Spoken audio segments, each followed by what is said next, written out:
Assalamualaikum warahmatullahi ta'ala wabarakatuh. Assalatu wassalamu ala rasulillah ala alihi al-faizina billah amma ba'd. ചരിത്രത്തിലെ ഏറ്റവും നിർണായകവും ലോകത്തിന്റെ ഗതിയെ തന്നെ മാറ്റിമറിച്ചതുമായ ഒരു ഏടാണ് നബി സല്ലല്ലാഹു അലൈഹി വസല്ലമയുടെ മേൽ ദിവ്യ സന്ദേശം ഇറങ്ങിയതിൻ്റെത്. അതായത് നുബുവത്തിന്റെ തുടക്കം. ഏതാനും നിമിഷങ്ങൾ കൊണ്ട് നമുക്ക് ആ ചരിത്ര മുഹൂർത്തത്തിലേക്ക് ഒന്ന് തിരിഞ്ഞു നോക്കാം. നബി സല്ലല്ലാഹു അലൈഹി വസല്ലമക്ക് 40 വയസ്സോടടുത്ത കാലഘട്ടം. മക്കയിലെ ജനങ്ങൾ അക്കാലത്ത് അന്ധകാരത്തിലും അനാചാരങ്ങളിലും കൂരിരുട്ടരുമായിരുന്നു. അസത്യങ്ങളും വിഗ്രഹാരാധനയും കച്ചവടമാക്കിയ ഒരു സമൂഹം. എന്നാൽ ഇതിൽ നിന്നെല്ലാം വ്യത്യസ്തമായിരുന്നു നബി സല്ലല്ലാഹു അലൈഹി വസല്ലമയുടെ ജീവിതം. നബി സല്ലല്ലാഹു അലൈഹി വസല്ലമ തന്റെ സമൂഹത്തിലെ തിന്മകൾ വേദനിപ്പിച്ചു. ഇതോടെ ഏകാന്തതയോട് വല്ലാത്തൊരു താല്പര്യം തോന്നി.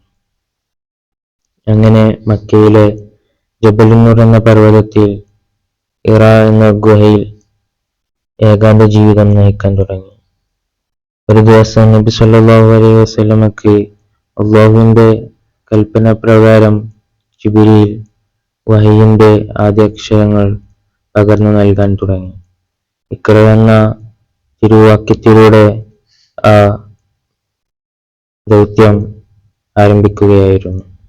തങ്ങൾക്ക് 40 വയസ്സ് പൂർത്തിയായപ്പോഴാണ് നുബുവത്ത് ലഭിക്കാൻ തുടങ്ങിയത്.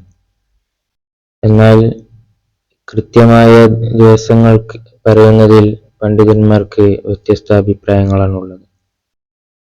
എന്നാൽ കേരളീയ ചരിത്രകാരനും എഴുത്തുകാരനുമായ കോടമ്പുഴ ബാവ മുസ്ലിയാർ തന്റെ സയ്യിദുൽ ബഷർ എന്ന ഗ്രന്ഥത്തിൽ പറയുന്നത് നബി സല്ലല്ലാഹു അലൈഹി വസല്ലമക്ക് 40 വയസ്സും 6 മാസവും 5 ദിവസവും പിന്നിട്ടപ്പോൾ വിശുദ്ധ മക്കയിലെ ജബലുന്നൂർ എന്ന പർവ്വതത്തിലെ ഹിറ ഗുഹയിൽ വെച്ച് പ്രഥമഘട്ടമായ ദിവ്യബോധനം ലഭിച്ചു.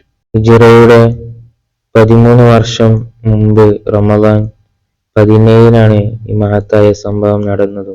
ക്രിസ്താബ്ദം 610 ഓഗസ്റ്റ് മാസം 6-ാം തീയതിയോട് യോജിക്കുന്ന ദിവസമായിരുന്നു എന്നാണ് ആ കിതാബിൽ പ്രതിപാദിക്കുന്നത്. ഹിറ ഗുഹയിലെ ആ ഇരുണ്ട ചെറിയ ഗുഹയിൽ നിന്നും പ്രകാശമായ ഒരു പുതിയ സന്ദേശം ലോകത്തേക്ക് പിറവിയെടുക്കുകയായിരുന്നു.